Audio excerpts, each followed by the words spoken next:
Hello mga ka-Maybe fans! Panibagong araw, panibagong update na naman tungkol sa Maybe o ang tambalang Riza Dizon at Bimbi Aquino. Habang patagal ng patagal, mas lalo nang lumalalim ang pagtitinginan ni na Riza Dizon at Bimbi Aquino.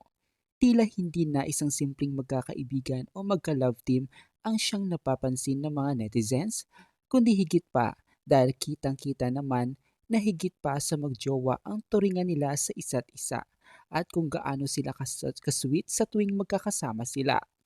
Siyempre hindi naman nakapagtataka na kung magkakatuluyan nga sila, bata pa lang nga crush na nila ang isa't isa at hindi iyon nagbago magpahanggang sa ngayon. At saka botong-boto naman si Chris Aquino sa kanilang pag-iibigan. Ganoon din ang ina ni Raizami Dizon. Ngayon nga ay muling pinakilig ni na Bimbi at Raizami Dizon ang mga Maybe fans dahil ayon sa aking napag-alaman ay muling binigyan ni Bimbi si Raizami Dizon ng isang regalo na isang money bouquet at luxury bag. Napawaw di umano si Raizami Dizon at talaga namang labis ang kilig dahil nga hindi niya iyon in-expect. Napawaw na lamang ang mga fans dahil sa bonggang mga expensive gifts ni Bimbi sa nag-iisang aling maliit ng buhay niya. Siyempre hindi na nakapagtataka iyon dahil kilala naman na sobrang yaman ng angka ni Bimbi. Para kay Bimbi, hindi mapapantayan ng kahit anumang salapi ang pagmamahal niya kay Riza May.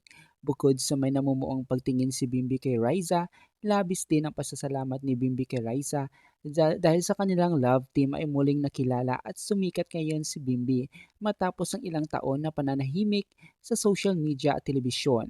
Kaya sobrang deserve ni Riza May ang mga regalong ibinibigay sa kanya ni Bimbi dahil tanda da iyon ng pasasalamat at labis na paghanga at pagmamahal ni Bimbi sa kanya. Kung matatandaan din na kamakailan lamang ay nagtrending din ang dalawa matapos regaluhan ni Bimbi si Raisa sa mismong live ng Itbulaga ng isang luxury necklace. Tinatayang nagkakahalaga di umano ng $2,000 o humigit kumulang 121,542 pesos. Dahil dito maraming netizens ang kinilig at napasana all sa espesyal na sorpresa. Marami rin ang nagsasabing talagang hindi matatawaran ang kanilang matagal na pagkakaibigan.